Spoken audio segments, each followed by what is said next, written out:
Bienvenue dans cette capsule. Alors aujourd'hui, nous parlons d'un sujet face auquel les parents sont souvent démunis parce que ça parle d'énergie. Et oui, les émotions sont de l'énergie. Et lorsqu'il s'agit de parler d'énergie, les parents ne trouvent pas souvent les mots pour expliquer cela aux enfants. À la fin de cette vidéo, vous saurez comment faire pour expliquer à vos enfants ce que sont les émotions et surtout comment faire pour les gérer. Alors, dès leur naissance, vos enfants ont à expérimenter les différentes émotions. Il y a, vous le savez, deux types d'émotions. Celles qui font du bien et celles qui font mal. On les nomme généralement les émotions positives et émotions négatives.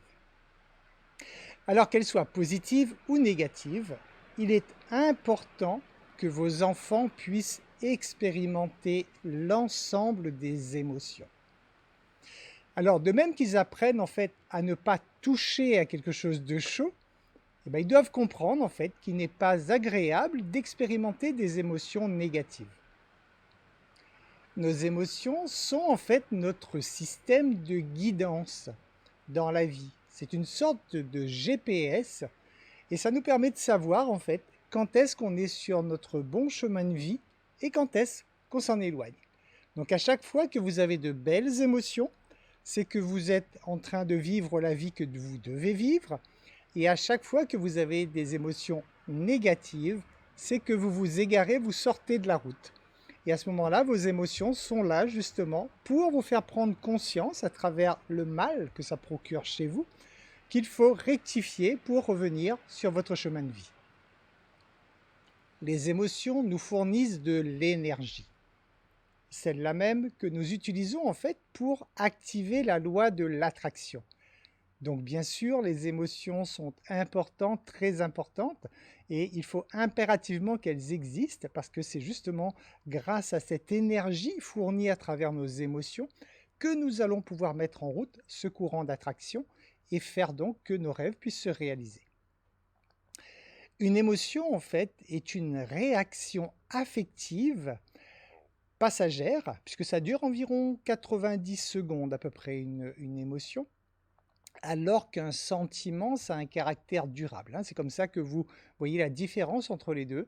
Donc l'émotion, c'est passager, 90 secondes en moyenne, et le sentiment, c'est quelque chose qui dure tout le temps. Vous avez le sentiment de telle ou telle chose, c'est un sentiment qui perdure. Alors selon les différentes approches et différentes théories, on distingue 7 émotions de base. Il y a avant tout, bien sûr, l'amour, la joie, la colère, la peur, la tristesse, la honte et le dégoût. Alors vous voyez qu'il y a beaucoup plus d'émotions négatives que positives. Une émotion, en fait, ça permet de comprendre ce qui se passe à l'extérieur de nous, à travers les traits qui vont apparaître sur notre visage, par exemple, et également de comprendre ce qui se passe à l'intérieur de nous, ce que nous sommes en train de vivre, en fait, face à une situation bien particulière. Alors, quelle que soit la culture, les émotions sont identiques. Et ça, c'est merveilleux. Donc, on n'a pas la barrière de la langue. Tous les êtres humains vont réagir pareil au niveau des traits, entre autres de leur visage, quelle que soit la culture. Il faut savoir qu'on peut vivre en même temps deux émotions. Vous pouvez vivre, par exemple, l'envie et la peur en même temps. Les émotions, donc, transforment votre corps à l'extérieur, mais également à l'intérieur par rapport à la production d'hormones. À chaque fois que vous vivez une émotion, il y a des hormones qui sont fabriquées dans votre corps à travers vos glandes endocriniennes, et donc ce sont ces hormones qui vont affecter votre corps physique, votre état de santé également, votre bien-être et votre état d'être de façon générale. Alors quelles sont les solutions pour aider vos enfants à comprendre et à maîtriser leurs émotions? Tout d'abord, dès qu'ils sont en âge de comprendre, il faut leur expliquer qu'une émotion, en fait, c'est une sensation qui va apparaître en eux suite à la perception qu'ils vont avoir d'un événement. Alors bien sûr, il faut trouver les mots adaptés par rapport à leur âge, mais qu'ils comprennent bien que voilà, une émotion, c'est une sensation qui va changer en eux, et cette sensation apparaît par rapport à la façon dont ils perçoivent quelque chose. Ce que je vous recommande, c'est de faire des exercices avec eux afin qu'ils ressentent une à une les différentes émotions. Vous pourriez par exemple dire à votre enfant, allez, on va expérimenter la joie, imagine telle chose, etc. Et voilà, vous amenez la joie dans le corps de votre enfant et vous lui dites, tiens, tu ressens ça? Tu ressens ce que ça fait? Voilà, ça c'est la joie. Et vous passez comme ça, une à une, les différentes émotions pour que votre enfant puisse comprendre, mettre un mot en tout cas, sur chaque sensation qu'il a dans son corps. Alors nous parlons donc de 7 émotions principales. Dans chacune de ces émotions, il découle effectivement des émotions secondaires. Vous devez également faire comprendre à vos enfants que gérer leurs émotions leur permettra d'être heureux, de ressentir la vie en eux, de s'aimer et d'aimer les autres. Voilà, maîtriser ses émotions permet tout cela.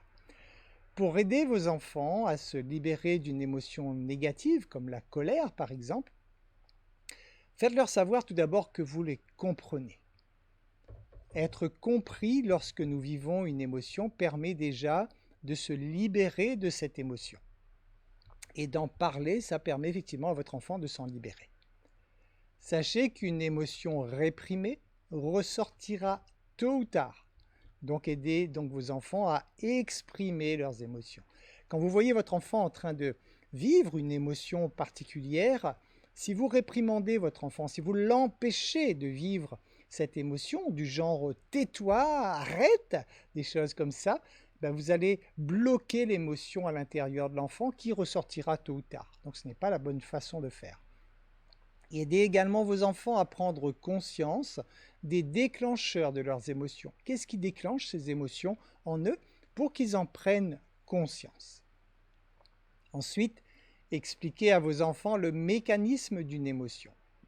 Tout d'abord, il y a un événement factuel qui va être perçu par les sens de l'enfant. Ses yeux, ses oreilles, son toucher. Donc ces sens vont percevoir un événement. Enfin, il va vivre un événement factuel. Ensuite, il y aura donc une perception. Suite à ce que ses sens sont en train de capter, l'enfant pourra percevoir cela comme quelque chose de chouette, une émotion positive va donc naître, ou alors quelque chose de pas chouette, et ça va être une émotion négative. À ce moment-là, selon la perception de l'enfant, il va y avoir une production d'hormones qui se fait instantanément et automatiquement dans son corps. Et là, naturellement, donc certaines hormones vont être affectées aux émotions positives et d'autres aux émotions négatives. Ensuite, une fois que ces hormones sont fabriquées donc instantanément dans le corps de votre enfant, il va y avoir le ressenti.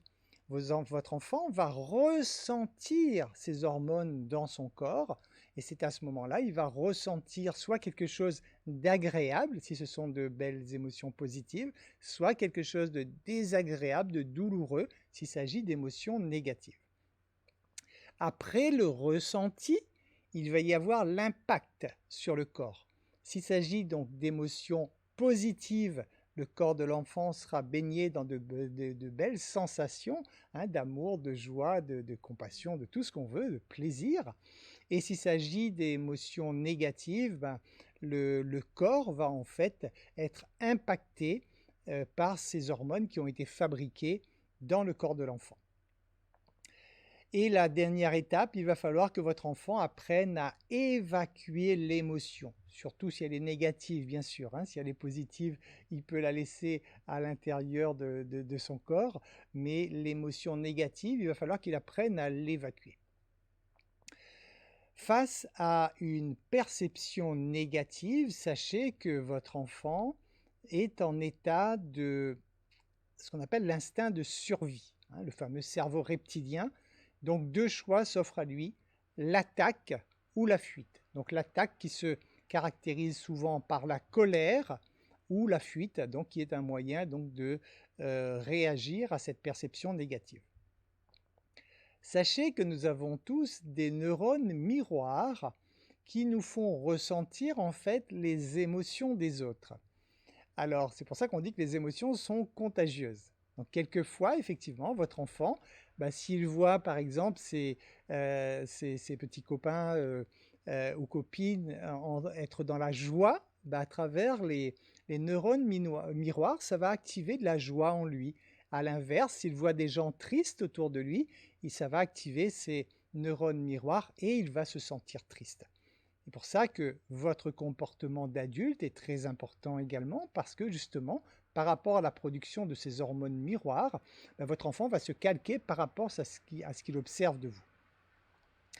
Alors voici ce que vous pouvez proposer à votre enfant en fait de faire la prochaine fois qu'il vivra une émotion. Pour les émotions d'amour et de joie, bien sûr, hein, il n'a pas besoin de les traiter, il a juste à les vivre tout simplement, sans se poser de questions. Maintenant, nous allons donc voir uniquement les émotions négatives. Dans le cas d'une émotion de peur, encouragez votre enfant à soit courir, soit crier, soit pleurer, soit, mais là, ça, il va le faire instinctivement, trembler. Voilà, hein. Lorsqu'on tremble également, c'est une façon que notre corps a d'éliminer cette charge, ces hormones négatives qui ont été envoyées dans le corps, on va appeler négatives, hormones de stress, pour évacuer cela. Donc pour la peur, courir, crier, pleurer ou trembler. Pour la colère, votre enfant, il va le faire instinctivement, mais laissez-le faire justement, taper des pieds, par exemple, c'est une façon d'éliminer cette surcharge qui a été envoyée dans son corps. Lancer des peluches par terre, ça il peut le faire aussi, il pourra exprimer sa colère sans blesser personne, donc en jetant des peluches par terre par exemple. Il peut froisser un papier également, ça aussi c'est quelque chose qui permet à l'enfant donc d'évacuer ces hormones dues à la colère. Il peut dessiner également, ou alors vous pouvez le faire crier dans un oreiller. Voilà, ça c'est très bien aussi. Le fait de crier dans un oreiller permet de se libérer sans que ça gêne l'entourage. Dans le cas d'émotions, lorsqu'il vit de la tristesse, là ce qui est recommandé c'est de pleurer. Donc si votre enfant pleure, laissez votre enfant pleurer. Vous aussi d'ailleurs, calquez-vous là-dessus en tant qu'adulte parce que ça fonctionne pareil pour les adultes. Dans le cas de la tristesse, apprenez à votre enfant à demander un câlin. Le câlin va effectivement lui permettre de se libérer de ses hormones. Et dans le cas de la tristesse, on peut aussi écrire une lettre. Donc selon l'âge de votre enfant, il peut se libérer de la tristesse en écrivant une lettre. Pour la honte, à ce moment-là, il faut que votre enfant en parle à une personne de confiance qui ne le juge pas. Et pour le dégoût, alors, pour le dégoût, en fait, il suffit de faire un dessin du dégoût. Donc, votre enfant fait un dessin où il se représente le dégoût quelconque. Il froisse et il jette tout simplement le papier à la poubelle. Il peut également dire Burk, c'est pas juste, et dire ça pareil avec quelqu'un de confiance. Dans le cas où votre enfant vivrait le dégoût à travers une trahison ou une injustice, là, il va falloir apprendre à votre enfant en fait à accepter que l'autre est libre d'avoir agi comme il l'a fait et que sa souffrance en fait n'est provoquée qu'à travers le fait que lui n'accepte pas cette situation, la fameuse non-acceptation. En le faisant cela, votre enfant prendra conscience petit à petit en fait que la souffrance est générée par lui-même et qu'il a donc la capacité d'agir sur cette souffrance en parvenant en fait à accepter l'autre tel qu'il est. Pour terminer, apprenez également à vos enfants de se protéger des mots cailloux. Les mots cailloux, vous savez, ce sont tous les mots méchants qui vont être dits à votre enfant. Souvent, l'expérience se passe souvent à l'école, puisque c'est là qu'il y a souvent donc tout son entourage, les copains et les copines. Et à ce moment-là, il va effectivement, au cours de sa vie, devoir entendre des mots blessants. Ces mots blessants, il faut les imaginer comme si c'était des mots cailloux qui peuvent donc faire mal à votre enfant. Et prévoyez cela à l'avance et expliquez à votre enfant que si un jour il a à le vivre, il a juste à imaginer qu'il se met une armure tout simplement et que cette armure va le protéger de ces mots cailloux pour que votre enfant ne soit pas blessé par ces mots. Voilà, toutes ces choses-là, il est bon de faire avant que la situation se produise. Au pire, si ça s'est déjà produit, vous pouvez le expliquer à votre enfant pour qu'il soit prêt pour une nouvelle fois où cet événement pourrait se reproduire. Voilà, j'espère que ces informations un peu rapides, mais vous seront nécessaires pour aider vos enfants à comprendre les émotions. Ça vous permettra peut-être, vous aussi, adultes, de mieux comprendre les vôtres, hein, parce que vous n'avez peut-être pas appris à comprendre ce que c'est qu'une émotion et comment faire pour la gérer. En tout cas, je vous remercie de votre écoute et je vous dis à très bientôt dans une nouvelle capsule.